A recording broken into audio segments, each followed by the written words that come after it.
This is the most important crypto airdrop news that you need to know about. So let's get right into it, starting off with dBridge Finance. They are dropping the DBR token tomorrow morning at 8 a.m. UTC. So depending on which time zone you're in, this could be in the middle of the night. And if you want to sell instantly, something to consider, you might have to set an alarm and be aware of that. So they just finished up their pre-sale. Of course, I never recommended anybody go into that because you have to risk your own capital. And I think the upside is actually pretty limited on that. However, finally, the token is going to be going live tomorrow. So whether you're going to be claiming it to a decentralized wallet, or if you're getting it to your centralized exchange because you previously claimed it, finally, you will be able to choose whether you're selling or keeping. All right, next up, let's talk about Scroll because there's still a few things that you can do that may be relevant for the airdrop. Now, for starters, if you want to actually vote with your Scroll tokens or be a delegate, there's actually a link right here where you can sign up to be a delegate. This may actually have some relevance for future rounds of the airdrop. Not so much for round one, but it doesn't hurt to sign up. Now, aside from that, just a quick reminder, the snapshot for this one was pre-announced, so there's 3 days left until the snapshot, October 19th, and then the token is going to be going live on October 22nd, so basically a week from now. Now, the Scroll team did an AMA or a Q&A the other day, and there's some interesting stuff coming out of that. So this is a thread from Fija Cyber. I'll drop a link to this down below, but basically, in this entire Q&A, no one mentioned marks or badges, and there's been a lot of speculation about what is actually going to be the airdrop eligibility criteria. However, me personally, I think it would be absolutely insane if they launched this whole point system for marks, they launched this whole badge minting system in order to actually incentivize activity on the network, and then didn't include any of that in the airdrop. I don't think it's gonna happen. I think a lot of people would be upset, rightfully so, if they did that. And so I do still think that marks and badges will be relevant. There's still some time if you want to actually mint some badges, 3 days left. And some of the ones that are available are super cheap and easy to get. This is a perfect example. You can mint this just for the gas fee, which is like 10 cents.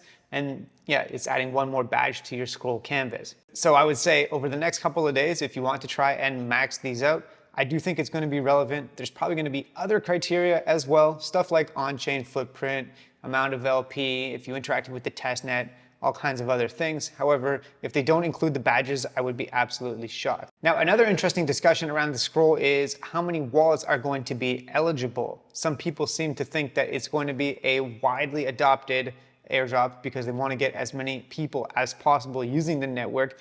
However, I do also think that they're probably going to implement some sort of civil filter and have a tier-based system. So if you've been interacting for a while, you have some solid TVL, some LP history, you've minted some badges, and you've racked up a few marks, I think it's probably going to be okay. I doubt that it's going to be incredible. I don't think Scroll is going to be the airdrop of the century, and it's probably not going to replicate, Arbitrum or Optimism or whatever. However, and maybe I'm being naive here, I'm not as pessimistic about the prospects for Scroll as some people seem to be. All right, next up, let's talk about Puff and the Puff/Cook airdrop campaign. So right now, if you have Puff tokens, you have to make a decision in this ultimate trilemma. This game is now live. Basically, you have to decide to either burn your Puff to earn a share of Cook. There's 225 million Cook shared amongst all the people that deposit into this bucket, or you can lock up your Puff for 6 months to get an interest-free loan of METH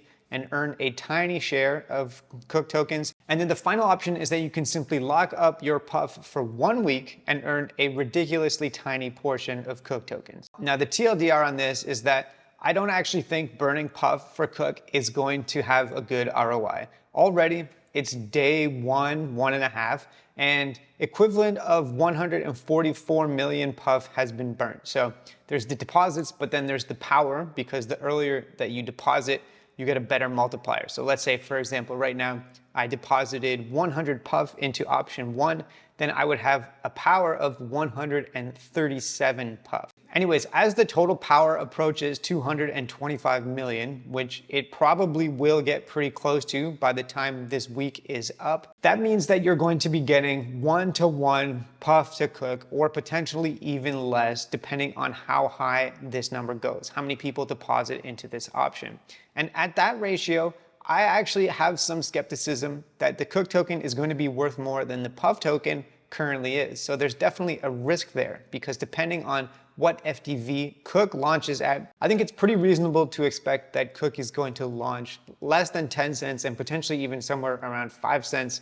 Obviously, it's going to depend on how many people sell the Cook token on launch day.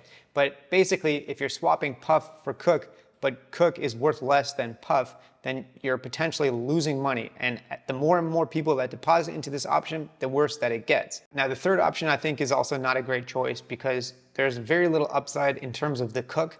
Already, almost 60 million power is sharing 2.5 million Cook. So you're getting a tiny fraction of a Cook token for every Puff that you lock up here.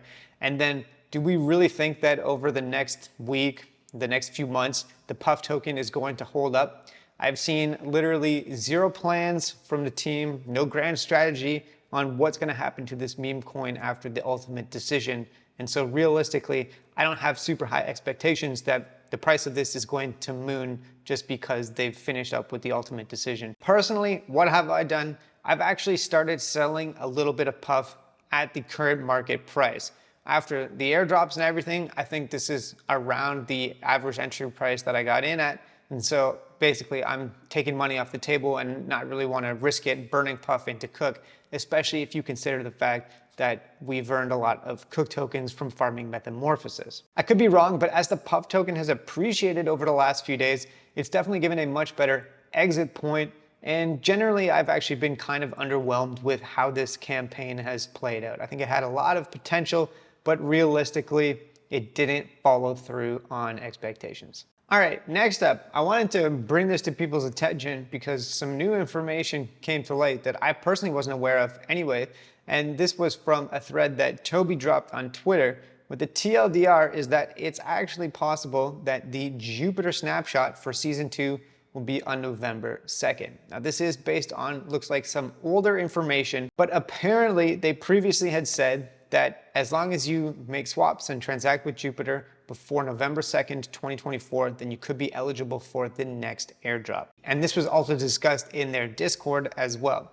So in terms of the exact criteria, still not 100% certain and whether or not they're actually going to follow through with this, but this could be a little reminder to push some volume through Jupiter just in case they actually do the snapshot for airdrop 2 on November 2nd. Okay, next up, some brand new alpha, a brand new opportunity. This is Towns. This is a new group chat application that you can use on the web apps or if you can download it on iOS. Basically, it's another decentralized social media platform, but this company has raised some decent funding, I think in the realm of $20 million.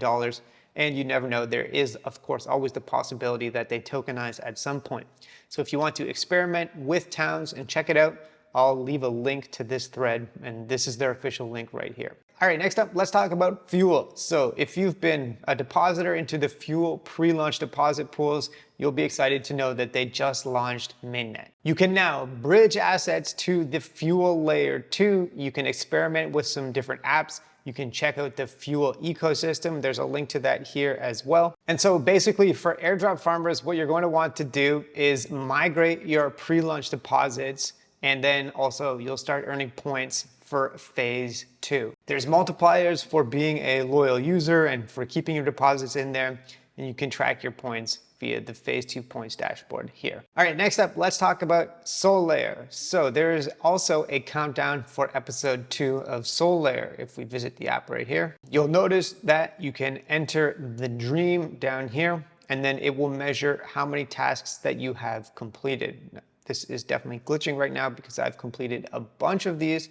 I don't know why it shows 0, but anyways, there's a claim countdown and it's going to be live and claimable in about 5 days. There's still time to hit the different criteria for this before the claim goes live. All right, next, let's talk about mode. So season 2 is wrapping up. Season 3 starts on the 18th of October and it's going to run for 3 months, but the season 2 airdrop is going to be claimable on that same day, the 18th of October. If you had over 250 points, looks like you'll be qualifying. And if you were in the top 1,000 wallets, your allocation will be vested for 90 days. Half of it will be vested for 90 days. Next up, if you are interacting with the unicorn.meme application, trading memojis, then there may be an airdrop for you claimable. Basically, they keep dropping different tokens. So if you periodically go back to the unicorn.meme airdrop page here, you can check to see if you're eligible for stuff. So I already claimed this one. And then if you go into your emoji market, you can check your inventory, see which tokens you have.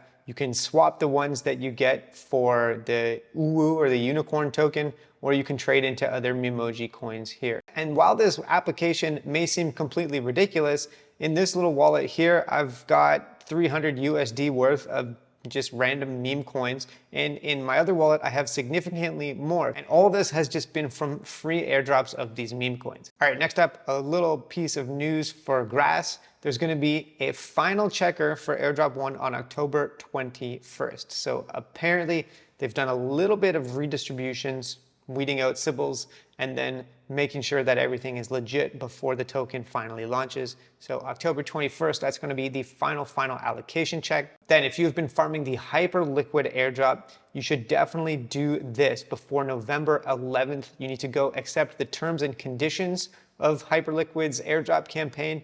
You can choose if you want to get all tokens or an NFT with really vague instructions on what that could be worth, plus some tokens.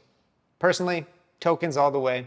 I'm not interested in a Hyperliquid NFT. Next up, Puffer launched a couple of days ago. Not an amazing airdrop, probably one of the worst LRTs so far. Most people got dust, even with significant amounts of capital. However, of course, definitely going to want to claim your tokens if you qualified for any. This was never one of the ones that I was farming heavily, and I never really recommended it. So yeah, not sure if any of you guys were into Puffer, but if you were, the link to the claims is right here. Next up, the Alien X AIX token is launching on October 23rd, so you can mark your calendar for that. There's some tokenomics here, and then there's also a breakdown of who's gonna be eligible. So basically, if you did any of these things on the list here, you will be qualifying for a portion of this AIX airdrop, including, of course, people that purchased their node sale. Next up, a couple of Cosmos airdrops. Looks like there's gonna be one coming for TIA holders soon, and this is the D fund or the D token airdrop. So a little bit of positive news there. I don't expect it to be worth much, but every little bit counts.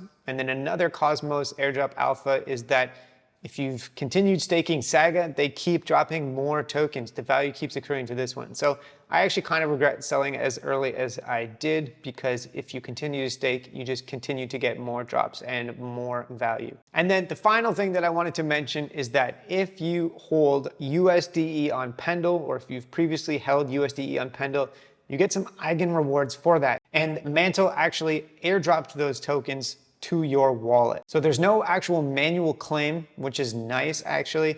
And yeah, you can check your wallet. If you ever had USDE positions on Pendle, you will have gotten a probably small eigen airdrop, or maybe big if you're a whale. Anyways, that is it for today's alpha. This week, couple of big launches, especially with DBR tomorrow. And then next week, we're gonna get a couple of more big launches as well. So excited to see how this all goes. Oh yeah, actually, Cook token is launching on the 23rd. Mantle's Cook token. This was confirmed. So another massive launch coming next week. We're gonna have Scroll on Tuesday, and we're gonna have Cook on Wednesday. AIX as well, but I don't expect that to be very much. Anyways, thanks for watching, and have a great day.